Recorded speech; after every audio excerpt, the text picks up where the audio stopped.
All right, y'all, 2025 grow season is slowly creeping up on us. Right now is the time that we start quite a few things. Y'all come on and let me show you what we're planting today. Now today we're planting full-length Danvers carrots. You can pick these up at our website, yougrowfood.com. All right, y'all, so here's my selected place to grow carrots again this year.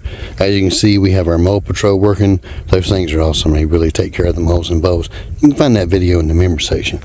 So anyway, the first thing I'm going to do is I'm going to rake out all these old leaves that we have here in the garden. We do every year, so I'm going to go ahead and pull those back, and then I'm going to show you what we do next.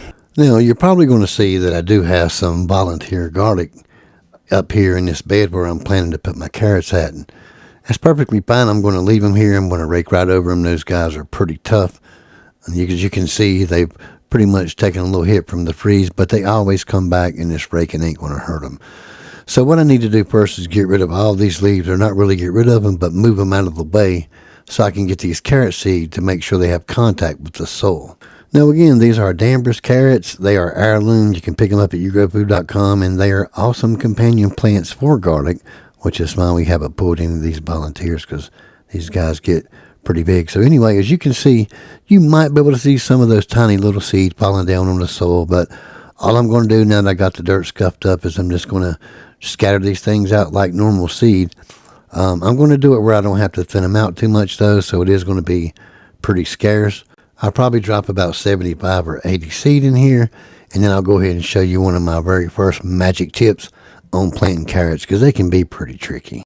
Now I probably won't video the process, but while I'm at it, I'm going to go ahead and throw a couple in our raised bed just to show you it works the same there too. Now before I show you that very first magic tip that I like to call it, here is a hint to my second magic tip.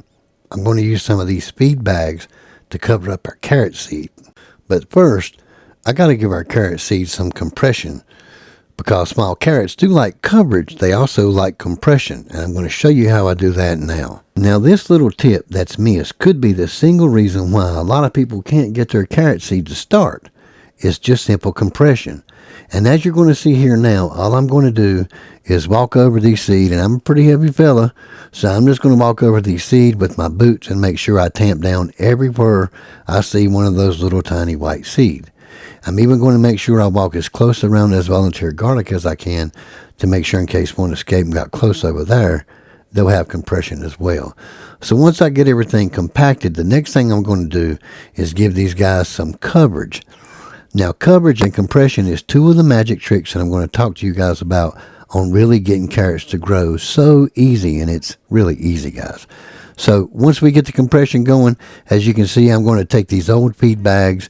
Now you don't have to use the feed bags. You can use an old board or something hard and stiff with a shiny side on it, and make sure you got every seed covered with that stiff hard surface. Then the next thing I'm going to do is make sure that my bags don't blow away, because I don't have a lot of weight to them. So I'm just going to take these old garden bricks, cover up each end. But if you'll notice, I'm pulling really tight from the center and going out to make sure that they have a really flat surface, and every carrot can feel that coverage. Every carrot seed's got to feel that compression and coverage. So now that I got those two tasks completed, the next thing I'm going to do is make sure that there's no wrinkles in these bags at all. And I'm just going to go ahead and cover them all with leaves. The reason why I'm going to do that is carrots really like to stratify. As a matter of fact, most of them won't open up unless they do go through stratification, which means they have to go through a hard freeze. Now it does get to freezing at nighttime, but we're having 70 and 80 degree weather already. I want to trap that coldness in with these leaves. And I know for a fact that these seed has not been stratified, because they come from us. We actually raised these seed from last year's carrot.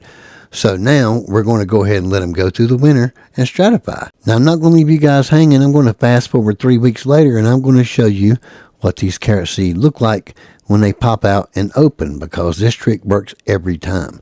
So now as you can see, I gave you a thumbs up, meaning that they've already sprouted. Again, this is 3 weeks forward. It does take time, so be patient. Actually, I didn't even look under our cover until 3 weeks later, and as you can see, out here on a beautiful 81 degree day, right here's our carrot seed. They're popping up everywhere. Trick worked like magic. It always does.